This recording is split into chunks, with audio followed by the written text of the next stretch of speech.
Mesker Park is one of Evansville's oldest and greatest treasures. For years, it has attracted people of all ages to its many festivities. Whether it be the zoo, the amphitheater, or Helfrich Golf Course, people always find a way to enjoy themselves. In the early 1900s, George L. Mesker, along with other important citizens of Evansville, donated 120 acres of land for a city park.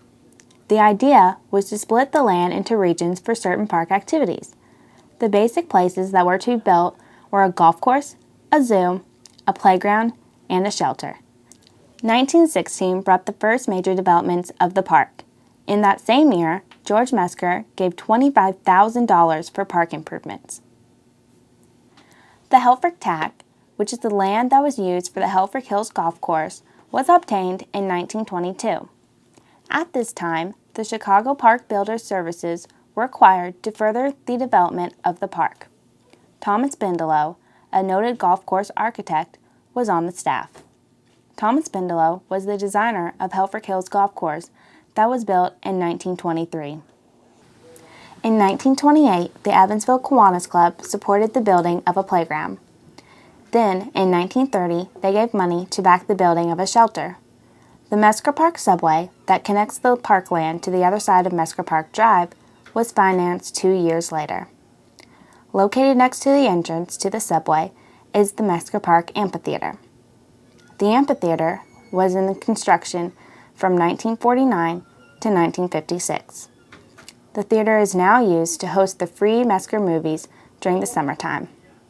Despite the variety of activities, the Mesker Park Zoo has always been a community favorite.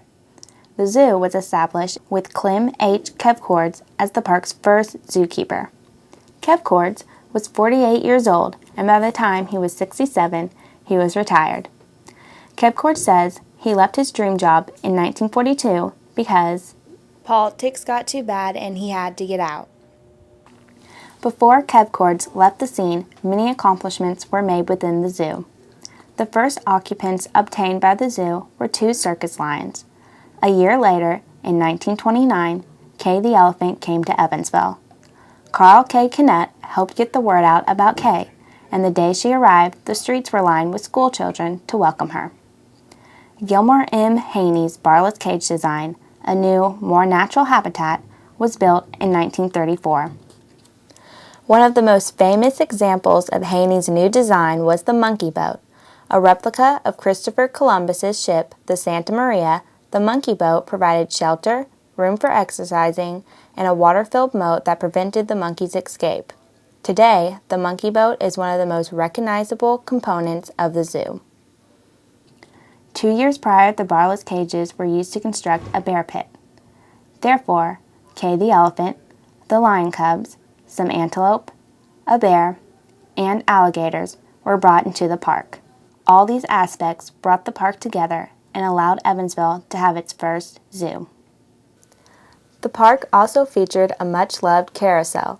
The carousel, purchased by the Knee-High Bottling Company, was brought to Evansville in 1923 and was located in Pleasure Park, formerly Cooks Park, where it stayed until 1936 when it moved to Mesker Park. After its opening in 1936, the carousel became an instant hit and was a park favorite at Mesker for many years. Unfortunately, on August 10, 1973, the carousel was sold by F.C. Schaefer to the Taft Broadcasting Company and relocated to Charlotte, North Carolina. To this day, the carousel is a very popular ride at North Carolina's Carowinds Amusement Park. While many people still feel the loss of the carousel and remember favorite animal exhibits from the past, Mesker Park continues to renovate and improve to remain a favorite destination for Evansville families.